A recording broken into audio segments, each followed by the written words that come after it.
শুনেন আপনাদের একটা কথা কই বুঝছেন আমি আজকে মনে করেন এই ৫-৭ দিন থেকে বাইরে ইফতার করতেছি বুঝছেন তো বাইরে যে আমি ইফতার করি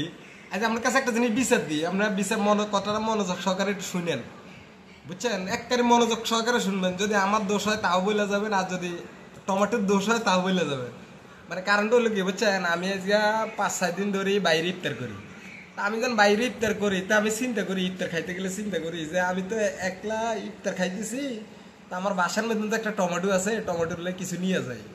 তো প্রত্যেক দিন মনে করেন ১-১৫০ টাকা দিই টমেটোর লাই ওই যে বিরিয়ানি বা তেহেরি নিয়ে আসি টমেটো কি সুন্দর খায় কিন্তু এই পর্যন্ত ৬-৭ দিন ধরে যে টমেটো যে ইফতার করতেছে একটা দিনের কথা কইলো না যে তোমার লাগে আমি ইফতারি রাখলাম তুমি তো খাও না এই যে দেখছেন আমি তুমি এটা কথা কিন্তু খায় না ও হচ্ছে বাইরে থেকে বিরিয়ানি খায় আসে আর বাসায় এসে কিছু খায় না ২-৩ দিন আমি শরবত রাখছি তারপর হচ্ছে মানে যেগুলো আমি বাসা বানাই সেগুলো রাখছি কিন্তু খায় না দোষটা কি আমার তো দোষ কার তুমি খাও না আমি খাই না না শুনেন ওই যে একটা কথা আছে পিঙ্ক হয়ে গেছে ওই যে অন গেছে মানে কথা ঘুরাচ্ছে দেখেন ঠোঁট পিঙ্ক হয়ে গেছে পিঙ্ক তাই তো মানে কথা তো আচ্ছা যাক কথা তো সেটা না কথা হলে আপনার কাছে একটা বিচার দিলাম সেটা কিন্তু আমরা ওই যে কমন বক্সে জানা যাবে না আরেকটা কথা আমরা করে কই আমার গায়ের মধ্যে যে গেঞ্জিটা দেখতেছেন বুঝছেন এই গেঞ্জিটা টমেটো আমার লাইন ছিল বুঝছেন এখন ঘটনা হলে এই গেঞ্জি গাছ দিছি আর এই গেঞ্জির কালার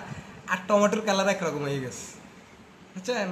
টমেটো দেখেন টমেটো চেয়ারের দিকে তাকান আর গেঞ্জির দিকে তাকান কালার কিন্তু এক হয়ে গেছে আপনি কি বুঝছেন না বুঝছেন এটা আমি জানি না দুইটা গেঞ্জি এনে দিছি বুঝছেন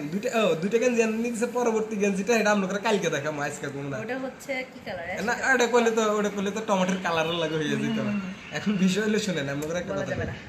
বলা যাবে না টমেটোর মনে করেন এবার ঈদে মার্কেট মনে করেন টমেটোর মন মতো হয়েছে বুঝছেন